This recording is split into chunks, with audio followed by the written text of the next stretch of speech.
معالي الرئيس، أن الوزير الماثل أمامنا اليوم واللي راتبه يتعدى 10,000 دينار، منها راتبه كوزير وبالإضافة إلى رواتبه التقاعدية. ايش دخل راتبه الحين بقول لك، لأنه يتكلم عن مبلغ فتات إلى الشعب. لا أنت ركزي على السؤال. قاعد في برج عاجي في المرفأ المالي ليحكم مصير شعب بأكمله. ما عليه.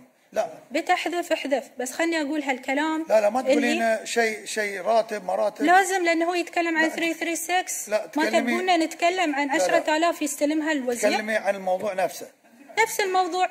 احنا بعد بنقول الناس بعد تتكلم، احنا صوت الناس، وهو يقول لنا 336 تكفي الناس. واحنا نقول لك انه اقعد عيش ب 336 شهر واحد وتنازل عن راتبك وانزل من برجك العاجي. وجه الكلام لي انا من فضلك. اوكي، اوجه لك الكلام. الراتب لا تتكلمي باشياء خاصه، تتكلمي بشيء عام.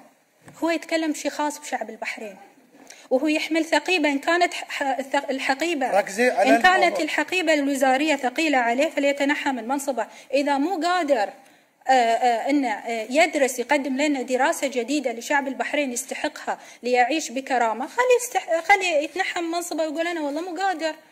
فيعني يعني أنا مو عارفة مثل هالتصريحات اللي تعتبر استهزاء بشعب البحرين، مثل ما قال زميلي حمد. المواطن يقول لك المواطن يعيش بحياة كريمة لأنه يستلم علاوة غلاء وعلاوة لحوم. خله هو يستلم علاوة غلاء وعلاوة لحوم، وخلنا نشوف شلون يعيش حياة كريمة، شلون بيقزرها 30 يوم. ما يصير أي حياة كريمة ونصيب الأسرة دينارين في اليوم. هذه حتى عشاء ما تجيب معالي الرئيس. يعني مع ارتفاع الأسعار وارتفاع التضخم في العالم أدى إلى تأثر القوى الشرائية لدى شعب البحرين وحتى في العالم ككل، يعني ما بتكلم بس عن البحرين. فالأمر الذي يؤكد ضرورة أن احنا نحدث الدراسة وإعادة النظر في الحد الأدنى المطلوب لتحقيق العيش الكريم للمواطنين والمستحقين، للدعم الذي تقدمه الدولة لضمان تحقيق الحد الأدنى اللازم للمعيشة. لابد من إعادة النظر في آلية احتساب هذه المبالغ.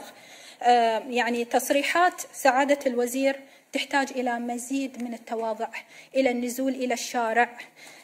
يعني أنا أرد أقول لك معالي الرئيس، أنت تشوف الناس وفاتح مجلسك وتشوف آهات الناس وطلباتهم واحتياجاتهم. نحن بحاجة إلى أن تنزل أيضا الحكومة إلى الشارع. فتشوفوا الناس الفقارة، حسب الناس وبأعبائهم المالية. فإحنا نترقب أيضا، تشوفوا الناس قاعدة تترقب مضاعفة علاوة الغلاء، تفرح من أجل مضاعفة علاوة الغلاء. هاي أي شعب خليجي يستانس على الفتات. احنا نشوف الدول الجارة القريبة منا يتنعمون بخيرات بلدهم، واحنا نشوف خيرات بلدنا لا نعلم إلى أين تذهب. وين فوائد النفط؟ ليش ما يتنعم فيها شعب البحرين؟ وين راحت؟ ليش ما تتوزع على الناس؟ هذا حقنا، هذا مال عام، هذا مال الشعب، فلا بد أن يعاد إلى هذا المجلس. وجلالة الملك يحتاج إلى بطانة صالحة.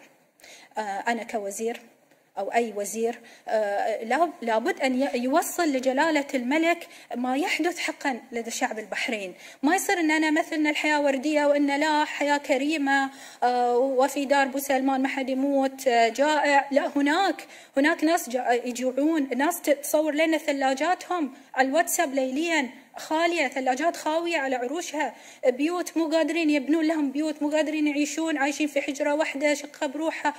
فأكل ملاقين يأكلون عيالهم. نطلب من وزرائنا أن يكونوا بطانة صالحة لجلالة الملك. جلالة الملك عينكم علشان تعكسون له ما يحدث من واقع شعب البحرين. شكرا.